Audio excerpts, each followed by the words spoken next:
আজকের আলোচ্য বিষয় ইন্দো ইউরোপীয় ভাষা। আজকে আমরা আলোচনা করব ইন্দো ইউরোপীয় ভাষার পীঠস্থান, বিভাজন, উপশাখা ও ভাষাগোষ্ঠী নিয়ে। ছোট্ট করে আমরা বোঝার চেষ্টা করব ইন্দো ইউরোপীয় মূল ভাষা কোথা থেকে এলো, এ ভাষা কিভাবে বিবর্জন হয়েছে এবং এ ভাষার ভাষাগোষ্ঠী তখন কারা কারা ছিল। তার আগে ইন্দো ইউরোপীয় ভাষাগোষ্ঠীর পরিচয় সম্বন্ধে আমরা জানব। ইন্দো ইউরোপীয় ভাষা আনুমানিক 35 খ্রিস্টাব্দ পূর্বে নিদর্শন পাওয়া যায়।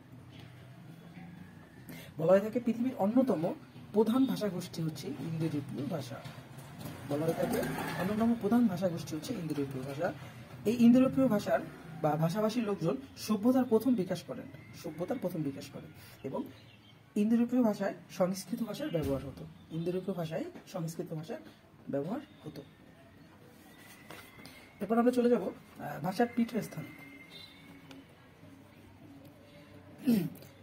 মনে করা হয় ইন্দো ইউরোপীয় ভাষার আদি অবস্থান ছিল মধ্য এশিয়ার কিরগিজ তৃণভূমিতে।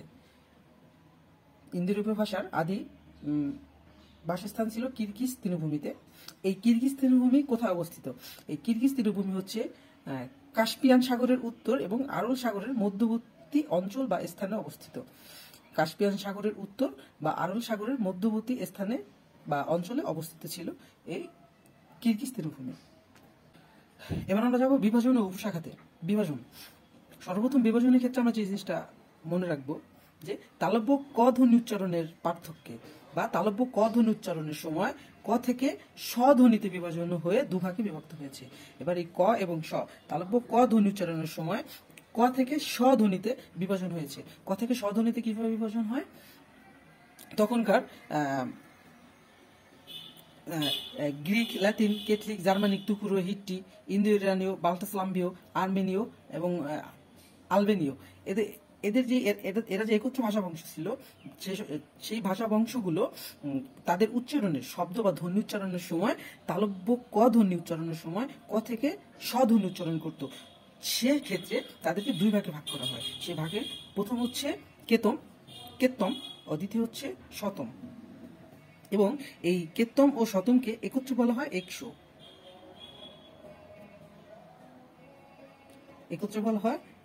কেতম ও শতমকে একত্রে 100 বলা হয়। কেতমে ক ধ্বনি যারা উচ্চারণ করতো তারা কেতম শাখায় বা কেতম ভাষাগোষ্ঠী শাখায় রয়ে গেছে, যেমন গ্রিক, লাতিন, কেতলীয়, জার্মানীয়, তুখারীয়, হিট্টি। এদের ভাষা উচ্চারণ বা ধ্বনি উচ্চারণের সময় ক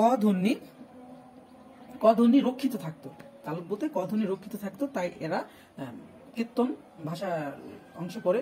এবং ইন্দো ইরানীয়, বাল্টোস্লাম্বীয়, আর্মেনীয় ও আলবেনীয় এরা ভাষা উচ্চারণ বা ধ্বনি উচ্চারণের সময় এই তালব্য ক ধ্বনি থেকে স ধ্বনিতে উচ্চারিত হতো, তাই তাদেরকে শতম শাখায় দেওয়া হয় বা শতম শাখায় ভাষা বংশ হিসাবে নিযুক্ত করা হয়।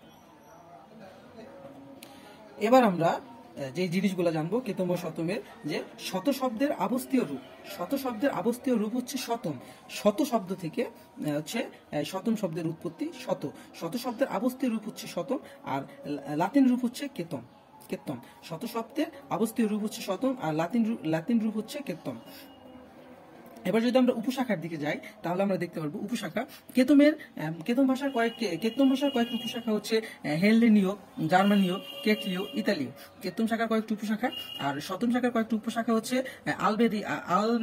আলবেনীয়, বাল্টোস্লাম্বিক, ইন্দো ইরানীয়। এগুলো হচ্ছে কেতম ও শতম শাখার কয়েকটি উপশাখা। এছাড়াও মনে করা হয় যে কেতম এবং শতম শাখা এভাবে বিভাজিত হয়ে এরপরে হচ্ছে ইন্দো ইউরোপীয় ভাষাগোষ্ঠীর একটি মূল চিত্র তারা হচ্ছে আবিষ্কার করে বা শাখা উপশাখা হিসাবে বিভক্ত হতে থাকে। সেগুলো নিয়ে আমরা পরবর্তী ক্লাসে আলোচনা করব। আজকে আমাদের আলোচনার বিষয় ছিল ইন্দো ইউরোপীয় ভাষা কোথা থেকে এলো এবং ইন্দো ইউরোপীয় ভাষা কিভাবে দুভাগে বিভক্ত হয়ে তাদের পর্যায়ক্রম চালু রাখলো।